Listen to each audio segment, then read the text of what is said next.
Dalam 5 tahun terakhir ini, kita telah kerja keras membangun konektivitas nasional kita. Kita juga membangun konektivitas digital yang menghubungkan seluruh pelosok Nusantara melalui tol langit. Sobat Sahamku, di video kali ini, saya akan mengajak Anda menganalisa valuasi saham Telkom. Sebagai catatan, video ini bukan ajakan atau rekomendasi untuk menjual atau membeli saham Telkom. Analisa berikut berdasarkan laporan keuangan Telkom secara year-on-year dan kuartal berjalan. Semoga video ini bermanfaat, sebagai sudut pandang alternatif tentang valuasi saham Telkom, dan selalu siapkan banyak pilihan analisa untuk memberikan pandangan lebih dalam, sebelum mengambil keputusan. Mari kita mulai. PT Telkom Indonesia adalah badan usaha milik negara yang bergerak di sektor jasa telekomunikasi dan jaringan di Indonesia. Perusahaan ini menawarkan berbagai layanan jaringan dan telekomunikasi, termasuk layanan telekomunikasi dasar, domestik dan internasional, menggunakan layanan kabel, dan telepon tetap nirkabel. Selain layanan telekomunikasi, Telkom juga mengoperasikan bisnis multimedia seperti konten dan aplikasi. Sedangkan presentasi kepemilikan saham Telkom antara lain, pemerintah Indonesia sebesar 52,09%, masyarakat umum sebesar 44%, kemudian The Bank of New York Mellon Corporation sebesar 3,91%. Selanjutnya mari kita buka laporan keuangannya. Kita mulai dari aset Telkom. Sobat Sahamku, sampai dengan kuartal kedua, Telkom mencatatkan total aset sebesar Rp290,478 triliun. Aset itu berupa aset tetap sebesar Rp224,588 triliun, kemudian aset lancar sebesar Rp65,890 triliun dan kas atau setara kas sebesar Rp40,521 triliun. Pertumbuhan aset Telkom rata-rata sebesar 6,6% per tahun, di mana pertumbuhan aset lancarnya sebesar 6,7% per tahun, dan 13,9% untuk pertumbuhan aset kas atau setara kasnya. Aset Telkom di tahun 2023 diprediksi tumbuh 5,6% lebih tinggi dari tahun 2022, di mana aset Telkom pada tahun 2022 sebesar Rp275,292 triliun. Selanjutnya mari kita lihat pendapatan Telkom secara year-on-year, sampai dengan laporan keuangan kuartal kedua 2023. Sobat Sahamku, pendapatan Telkom secara year-on-year tumbuh rata-rata 2,3% per tahun, dengan rata-rata pendapatan sebesar Rp136,930 triliun. Sedangkan pendapatan Telkom di tahun 2023, diprediksi menurun 0,23% dari tahun lalu. Prediksi pendapatan Telkom hanya sebesar Rp146,956 triliun.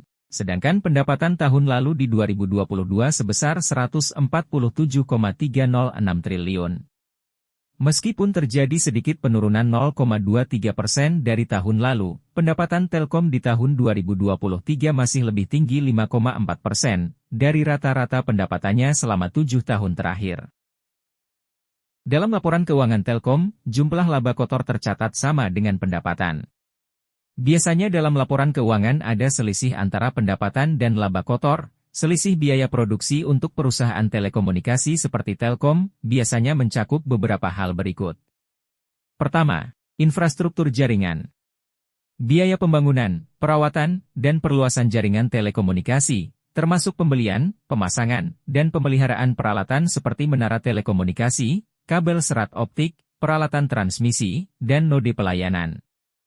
Kedua, akuisisi frekuensi. Biaya untuk memperoleh lisensi frekuensi radio yang diperlukan untuk menyediakan layanan komunikasi seluler. Ketiga, perangkat klien.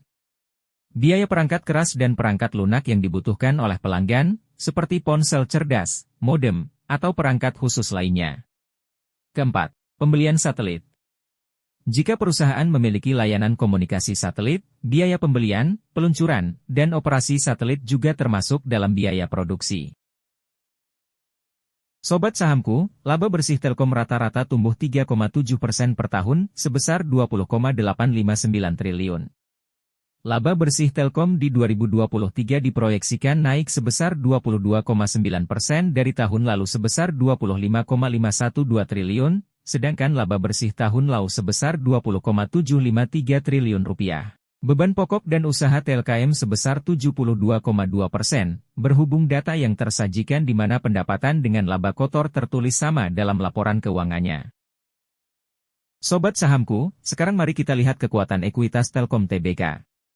Sampai dengan kuartal kedua 2023, total ekuitas Telkom sebesar 140,351 triliun rupiah. Sedangkan rata-rata pertumbuhan ekuitas sebesar 4,1% tiap tahunnya. Ekuitas Telkom di tahun 2023 menurun 6% dari tahun lalu, di mana ekuitas di tahun 2022 sebesar 149,262 triliun rupiah. Untuk rasio hutang jangka pendek atau current liability Telkom terpantau 0,68 kali dari ekuitasnya, sampai dengan kuartal kedua jumlah beban jangka pendek Telkom sebesar 95,350 triliun. Sedangkan untuk hutang jangka panjang Telkom terpantau sebesar 54,777 triliun rupiah. Sobat sahamku, beban atas rasio liabilitas jangka pendek di tahun 2023 naik 35% dari tahun lalu. Sedangkan hutang jangka panjang menurun 1,4%. Total liabilitas atau kewajiban jangka pendek Telkom tahun 2023 naik 19,2% dari tahun lalu. Sebagai catatan, current liabilities adalah suatu kewajiban yang harus diselesaikan di masa yang akan datang dan harus membayarnya dalam tempo kurang dari 12 bulan. Jenis current liabilities adalah salah satu kewajiban yang dilunasi atau dibayar dari aset lancar seperti kas, piutang dan lainnya. Sobat sahamku, mari kita lihat seberapa besar imbal hasil dari kinerja ekuitas Telkom terhadap perkembangan ekuitas dan asetnya. Return on equity Telkom rata-rata berada di 16,6% per tahun, dan return on asset rata-rata berada di angka 14,9% per tahun. Sedangkan imbal hasil atas ekuitas tahun 2023 diprediksi naik 31,7%, dan ekuitas sebesar 22,4% dari tahun 2022. Namun, meskipun mengalami tren kenaikan atas ekuitas dan aset, kenaikan tahun ini masih belum menunjukkan rasio positif jika dibandingkan dengan rata-rata pertumbuhan ekuitas dan aset selama 7 tahun terakhir yang terus menurun. Akan tetapi rasio penurunan rata-rata sudah mulai membaik dari tahun sebelumnya, di mana sampai saat ini tren ROE yang menurun di level minus 1%, dan ROA menurun di level minus 11%. Semoga dengan membaiknya kinerja Telkom, di tahun-tahun mendatang akan memperbaiki angka rata-rata pertumbuhan ekuitas dan aset Telkom. Sekarang mari kita lihat besaran laba yang dihasilkan tiap lembar saham Telkom, dan apresiasi market atas kinerjanya di tahun 2023.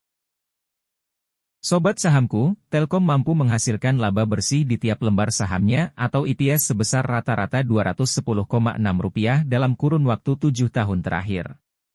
Sedangkan EPS di tahun 2023 Telkom diprediksi mampu menghasilkan laba sebesar Rp258 per lembar sahamnya. Ini artinya ada kenaikan 23% dari EPS tahun lalu. Sedangkan rata-rata pertumbuhan EPS Telkom di 3,9% tiap tahunnya. Sedangkan apresiasi market atas saham Telkom rata-rata berada di 18,6 kalinya, PBV 3 kali. Saat video ini dibuat Telkom diapresiasi di harga 3.700. Harga ini mempunyai per 14,4 kali, PBV di 2,89 kalinya. Analisa ini saya menggunakan gambaran jika EPS di tahun 2023 tercapai. Harga saat ini adalah per terendah dari rata-rata yaitu di 18,6 kali, padahal mesin pencetak laba Telkom tahun ini mulai membaik 23%. Mari kita buat prediksi dengan EPS yang membaik ini dengan apresiasi market di tahun lalu, di mana market bisa memberikan apresiasi lebih, atau minimal sama dengan tahun lalu di per 17,9 kalinya. Maka harga Telkom akan dengan mudah ke harga 4.620-an. Atau untuk target jangka waktu lebih panjang, dengan menggunakan per rata-rata Telkom di 18,6 kali, maka target optimis di harga 4.790-an masih relevan dan masuk akal. Sobat sahamku, jika prediksi ini benar, maka peluang profit dan pertumbuhan modal yang bisa kita dapatkan berkisar 25% dari investasi di saham Telkom ini. Akan tetapi tetap waspada dengan fluktuasi pasar dan sentimen negatif atas saham Telkom. Demikian analisa saham Telkom Indonesia Tbk kali ini, semoga bermanfaat dan salam investasi.